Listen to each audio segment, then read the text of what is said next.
পৃথিবীতে যত মানুষের সফল হয়েছে, আপনার প্রতিবন্ধকতার ধরন হয়তো আপনার বাচ্চা, আপনার হাসব্যান্ড বাট ইনভেস্ট করার মতো মানে ক্যাপাসিটি আপাতত নাই। কিন্তু প্রত্যেকটা মানুষের জীবনের প্রতিবন্ধকতা আছে। বাংলাদেশে কিন্তু প্রতিনিয়তই উদ্যোক্তা তৈরি হচ্ছে।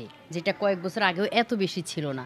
কিন্তু একটা জিনিস কি আমি সাংগঠনিক লাইনে বা উদ্যোক্তা লাইনে ৫ বছর। এই ৫ বছরে আমার অভিজ্ঞতা হচ্ছে অনেক উদ্যোক্তা তৈরি হলেও সিরিয়াস উদ্যোক্তা খুবই কম।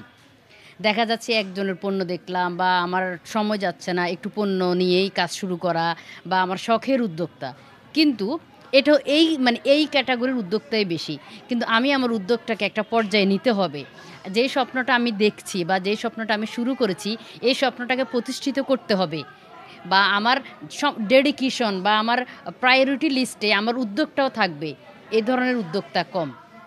সেক্ষেত্রে আমি বলতে চাই, আমার অভিজ্ঞতাটা হচ্ছে উদ্যোক্তা অনেক তৈরি হচ্ছে, মেক্সিমাম হচ্ছে শখের উদ্যোক্তা এবং নিজেদের উদ্যোগে ডেডিকেশন দেওয়ার মতো উদ্যোক্তা খুব কম। কিন্তু এটা আসলে একটা আমি দুঃখের সাথে এই বার্তাটা সবাইকে দিতে চাচ্ছি। আমার কথাটা হচ্ছে আমরা নারীরা আমাদের তো পরিবার আছে, সন্তান আছে। তো যেহেতু আমরা উদ্যোগও নিয়েছি, এটাও কিন্তু আমাদের প্রায়োরিটি লিস্টে রাখতে হবে।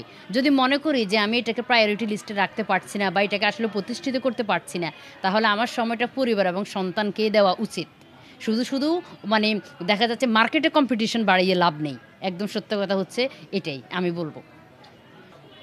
আসলে কি প্রতিকূলতা বলতে কি আমি এ পর্যন্ত যত নারীর মতামত নিয়েছি, যখন আমি বিভিন্ন কাজে তাদেরকে নক দিই, আমি শুনি যে আমার ছোট বাচ্চা আছে তারা বলতেছে বা হাসব্যান্ড পছন্দ করছে না এবং অনেকে বলে যে আপু আমি যে বিজনেসে ইনভেস্ট করব সেই টাকাটাও নাই।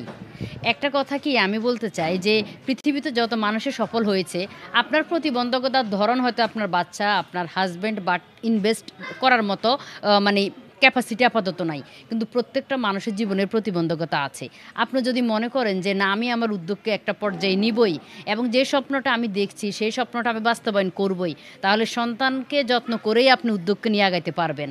হাসব্যান্ডকে সময় দিয়ে আপনি উদ্যোগকে প্রতিষ্ঠিত করবেন এবং যদি বলেন অর্থের কথা, তাহলে এই বিজনেসে ইনভেস্ট করার জন্য যতটুকু অর্থ সেটাও আপনি ম্যানেজ করতে পারবেন, যদি আপনার সম্পূর্ণরূপে ইচ্ছাশক্তি এবং ডেডিকেশন থাকে।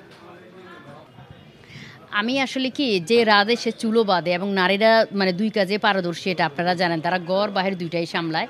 আমি একটু আগেই বলেছি যে ইচ্ছাশক্তি। আমি মনে করি আমার ইনশাআল্লাহ ইচ্ছাশক্তি আছে। যে আমি আমার উদ্যোগ নিয়ে আগাবো এবং আমি যেহেতু নারী উদ্যোক্তাদেরকে নিয়ে কাজ করতেছি, সেখানে আমার ডেডিকেশন আছে। তো সেজন্য আমি কিন্তু যেহেতু ইচ্ছাশক্তি আছে, আমি সেই ইচ্ছাশক্তি থেকে আমার স্বামীও সামলাচ্ছি, সন্তানও সামলাচ্ছি, উদ্যোগটাও সামলাচ্ছি। প্রয়োজন শুধু ইচ্ছাশক্তির আর কিছুই না।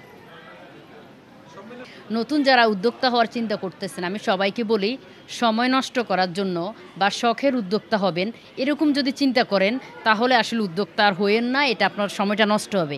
আর যদি মনে করেন না আমার প্রয়োজন, আমি কিছু করতে চাই, আমি স্বনির্ভর হতে চাই, আমার উদ্যোগটাকে আমি সফল করতে চাই প্রতিষ্ঠিত করব, শুধু শখের হব না, তাহলে আমি মনে করব উদ্যোক্তা গ্রুপে বিভিন্ন বা উদ্যোক্তা লাইফে আপনাকে